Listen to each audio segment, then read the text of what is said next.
promised, this is the HR-127, kind of my opinion on it. I'm on the NRA Institute for Legislative Action website. It's nraila.org.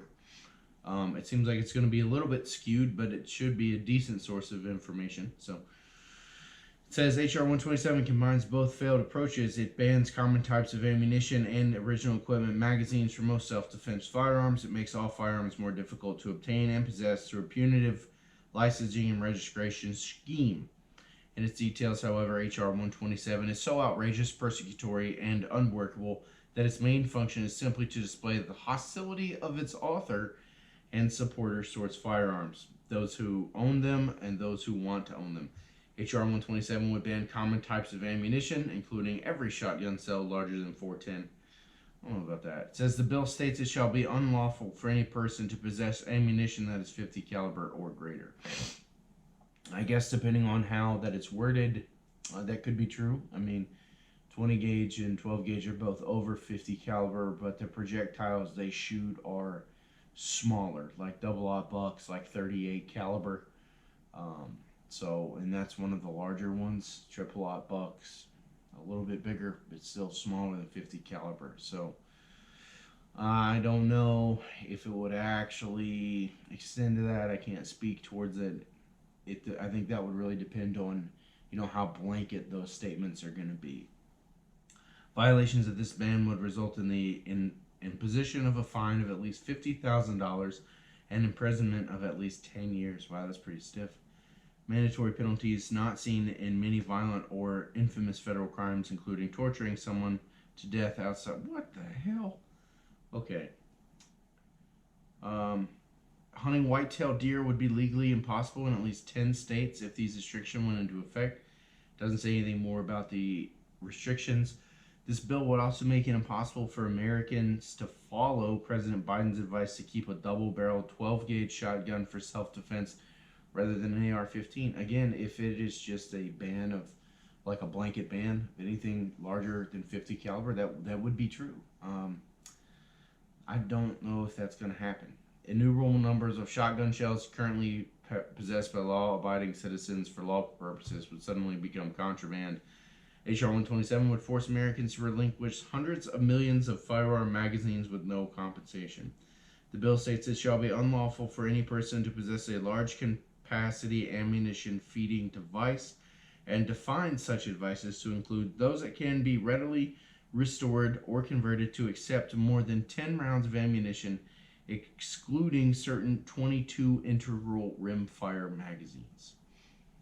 Industry production figures show that there are hundreds of millions of 11 plus round magazines. That's true.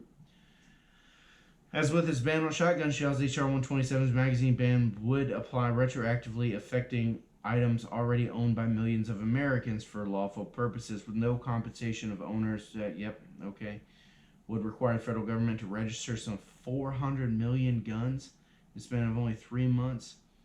ATF would own it. ATF would also create the registration system. And because the U.S. does not have a firearms registry, it would, this is, all right, so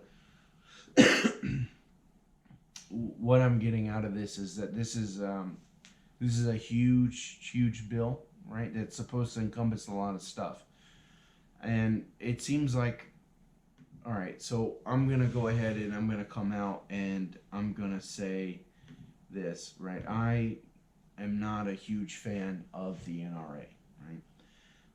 I think they do some good stuff. However, I think we've lost a lot of ground with gun control. And the NRA has supported losing some of it, and I'm not really okay with it. But with that being said, I went on the congress.gov website, and this bill is still at the introduction phase, right? It hasn't been approved by anybody. It hasn't been put to a vote. It hasn't been read.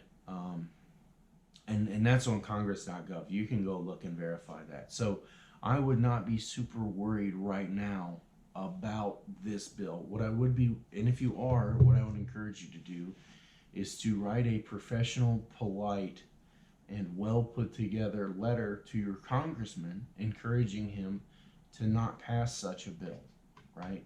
That's really the way that you fight stuff like this, is by electing politicians, by campaigning for politicians, by writing your politicians and keeping in contact with them and letting them know your opinions.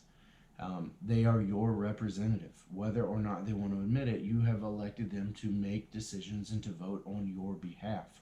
We are in a representative democracy, which means that they are supposed to be looking out for your best interests as their constituents.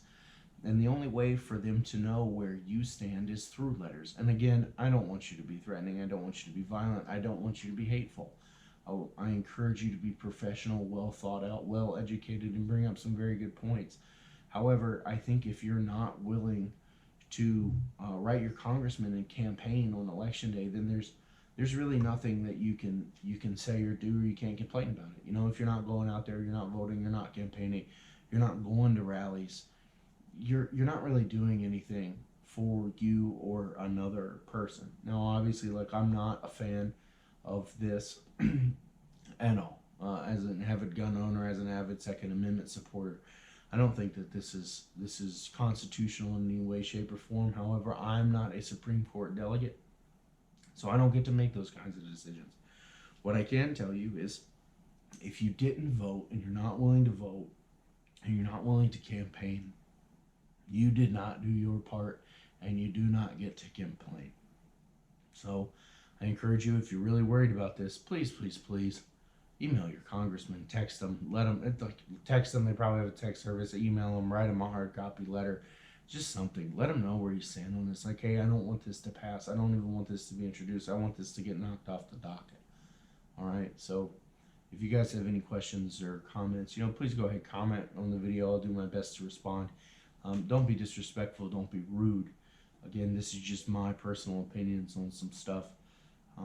And thank you very much for watching. I really appreciate it. GoPro, stop recording.